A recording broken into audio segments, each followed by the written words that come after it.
अब हम बात करेंगे इन्वर्स ऑफ फंक्शन के ऊपर कि इन्वर्स ऑफ फंक्शन जो है वो कोई भी फंक्शन हो तो उसका इन्वर्स फंक्शन क्या होता है। तो इन्वर्स ऑफ फंक्शन की जो डेफिनेशन है वो हम लिखते हैं पहले कि इन्वर्स ऑफ फंक्शन जो है हमारे पास कोई भी ऐसा फंक्शन उसका इन्वर्स एग्जिस्ट करेगा जो 1 1 और ऑन टू हो। अब यहाँ पर यही लिखा होगा कि let f be a function. हमारे पास एफ कोई भी है, let f be a 1 1 function. हमारे पास f जो है वो क्या है, 1 1 फंक्शन है। अब ये 1 1 फंक्शन, ये आपने फंक्शन की टाइप्स पढ़ी थी, उनमें से है कि फंक्शन f जो है वो हमारे पास क्या होना चाहिए, 1 1 फंक्शन होना चाहिए।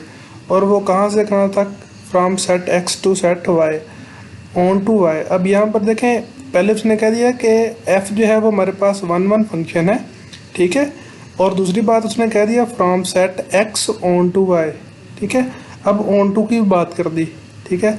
पहले 1 1 कहा, अब यहाँ पर उसने कह दिया ऑन टू। अब x जो है वो सेट f जो हमारे पास फंक्शन f होगा उसकी डोमेन कहलाएगी, और ये जो y है उसकी जो है वो रेंज कहलाएगी। तब जाके अगर ये दोनों कंडीशनें होल्ड करती हैं कि f हमारे पास 1 1 फंक्शन हो और set x onto y हो, ठीक है, तब जाके हम कहेंगे कि inverse of function f is. तो हम इन्वर्स ऑफ फंक्शन जो होगा, फंक्शन f का इन्वर्स, उसको डिनोट करेंगे f की पावर -1 से, इज़ अ फंक्शन। और वो वाला जो फंक्शन होगा वो y ऑन टू x होगा। अब यहाँ पर देखें, ये जो फंक्शन था हमारे पास f की जब हमने बात की थी वो x ऑन टू y था। अब यहाँ पर फंक्शन क्योंकि ये इन्वर्स होगा तो ये y ऑन टू x होगा। अब यहाँ पर इसके लिए f के लिए x डोमेन है, y रेंज है, लेकिन इन्वर्स के लिए y हमारे पास डोमेन होगी और x जो है वो रेंज कहलाएगी। तो हम यहाँ पर आमतौर पर इसी तरह लिखते हैं y is equal to f of x। Function की जर्नल नोटेशन जो है ये लेबनिज़ ने हमें ये दी थी। अब अगर इन्वर्स देखेंगे तो f उधर चला जाएगा तो क्या हो जाएगा, इन्वर्स। तो हम लिख लेंगे x is equal to f inverse y। अब इसके अंदर से, अब यहाँ पर y जो है ये इंडिपेंडेंट वेरिएबल है। अब यहाँ पर हमें y मतलब ये है कि इनपुट देनी है, और इनपुट जो दें वो क्या होती है, डोमेन। और y कहाँ से देंगे, y बिलोंग्स टू y। तो इसके लिए अब देखें कि y जो है वो क्या है, डोमेन के तौर पर काम कर रहा है, सेट y, ठीक है। और x जो है वो सेट कैपिटल X में से होगा और वो हमारे पास क्या होगा, रेंज के तौर पर काम करेगा।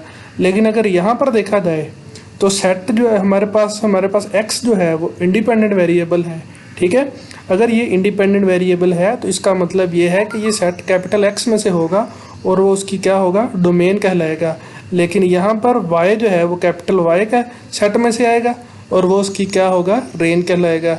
तो ये उलट हो गया, जो सेट f की डोमेन है वो सेट f इनवर्स की फंक्शन की, हमारे पास जो फंक्शन f है जो उसकी डोमेन है वो f इनवर्स की रेंज है, और जो इसकी रेंज होगी वो उसकी डोमेन कहलाएगी। तो उलट होगा, डोमेन रेंज बन जाएगी, रेंज जो है वो डोमेन कहलाएगी, ठीक है।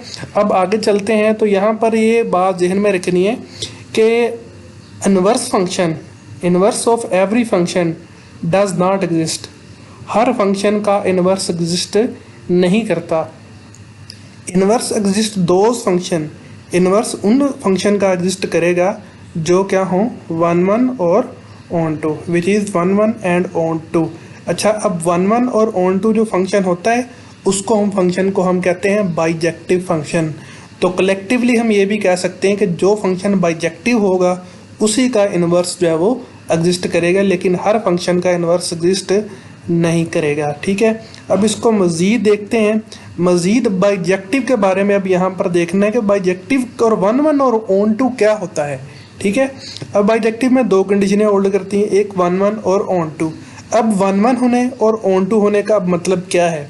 अब 1 1 होने का मतलब यहाँ पर ये है कि ईच एलिमेंट ऑफ x, अब सेट x का हर element maps and only 1 element of y। x set का हर एलिमेंट जो है वो मैप करे सिर्फ ओनली 1, मतलब एक ही एलिमेंट को, किसके, y के। तो हम उसको क्या कहेंगे, वो क्या है, 1 1 कंडीशन होल्ड कर रही है। अब रेंज का मतलब अब यहाँ पर, ऑन टू का मतलब यहाँ पर क्या है, ऑन टू का मतलब ये है कि अगर उस फंक्शन की रेंज जो है वो सेट y के इक्वल आ जाए तो तो उसको हम कहते हैं ऑन टू। ठीक है, अब हम इस चीज़ का मज़ीद जो है वो एक डायग्राम से देखते हैं सेटों को लेके। अब यहाँ पर मैंने एक ये फंक्शन लिया, मैंने ऊपर लिख दिया जनरल y इक्वल। अब 1 1 को अगर देखा जाए तो 1 1 होने का मतलब क्या है? अब देखें ये सेट x है, अब ये सेट मैंने y लिया, अब ये y फंक्शन जो है ये हमारे पास y equal to f x से y के अंदर मैप हो रहा है। अब ये जो फंक्शन है ना ये 1 1 है, इसका मतलब यहाँ पर क्या कि मैंने कहा था कि each element of x set का, ये x सेट इसका हर एलिमेंट जो है वो क्या करे, मैप करे। किसको मैप करे? Only 1 element of y। तो देखें इसका हर एलिमेंट ऑफ y के एक ही एलिमेंट को मैप कर रहा है, इसका ये वाला इसके एलिमेंट को मैप कर रहा है, इसका ये वाला इसके एक एलिमेंट को मैप कर रहा है। तो ये नहीं है कि एक को किसी यहाँ पर 2 एलिमेंट को मैप कर रहा हो, कि मतलब यहाँ पर 2 जो है वो 1 को भी मैप कर रहा है और 2 जो है वो 3 को भी मैप कर रहा है। तो ये नहीं है, हमने यहाँ पर कंडीशन ये रखी है each set of x, each element of x का हर एलिमेंट y सेट के ओनली 1 एलिमेंट को जो क्या करे, मैप करे। क्लियर है? अब दूसरी बात यहाँ पर जो रेंज की आई कि रेंज क्या चीज़ है, सेट x के जो एलिमेंट जो y सेट के एलिमेंट को मैप करते हैं, जितने एलिमेंट्स को मैप करेंगे वो उसकी क्या कहलाएगी, रेंज। अब हो सकता था कि y के अंदर कोई एक इजाफी एलिमेंट भी पड़ा होता, लेकिन यहाँ पर पड़ा नहीं है, तो यही सेट y है और यही इसकी क्या है, यही 3 जो एलिमेंट इसकी क्या कहलाएंगे, रेंज। तो हम ये कह सकते हैं कि रेंज जो है वो क्या है, किसके इक्वल है, वो y के इक्वल है। ठीक है, अब हो सकता था कि अगर यहाँ पर 10 पड़ा होता तो 10 को तो ये एलिमेंट मैप नहीं कर रहे थे, इजाफी पड़ा हुआ था, तो फिर रेंज सिर्फ क्या होती, ये वाली। ठीक है, तो हम ये नहीं कह सकते थे कि range of f is equal to set y। क्यों? क्योंकि सेट y के अंदर एक इजाफी एलिमेंट 10 पड़ा होना था।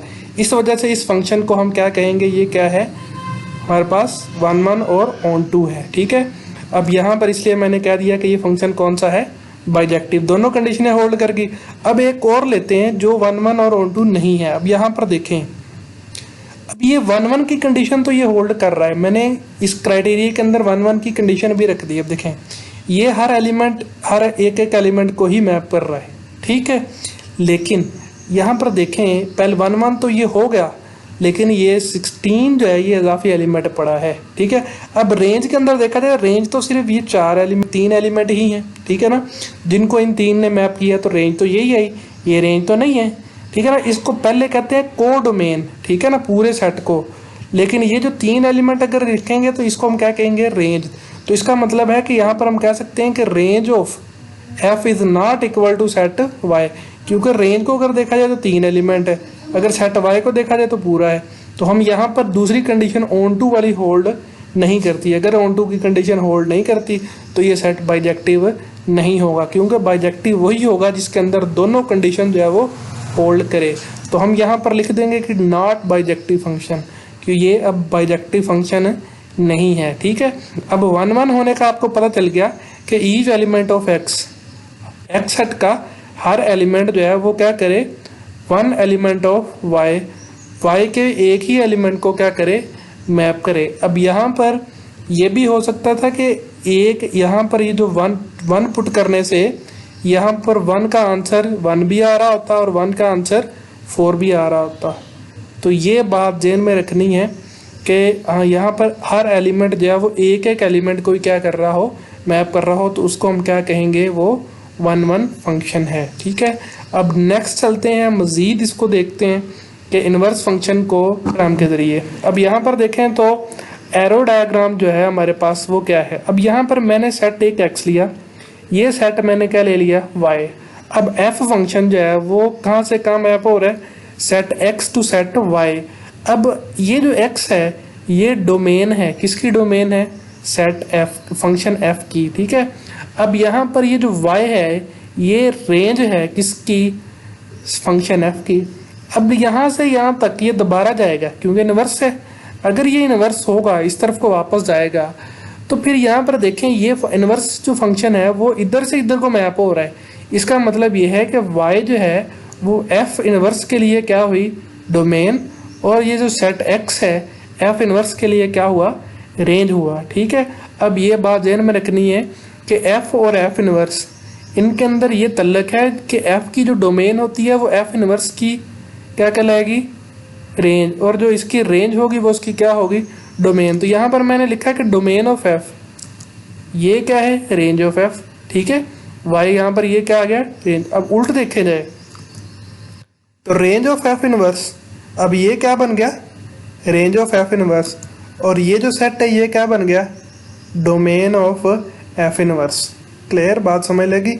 इसका मतलब है कि जो डोमेन होगी एफ की, रेंज होगी वो किसकी, एफ इनवर्स की, जो रेंज होगी एफ की वो डोमेन होगी एफ इनवर्स की। तो ये तो था फंक्शन हमारे पास कि इनवर्स फंक्शन जो है वो किसे कहते हैं और ये फंक्शन जो है वो कैसे बनता है और इसकी कंडीशंस क्या हैं।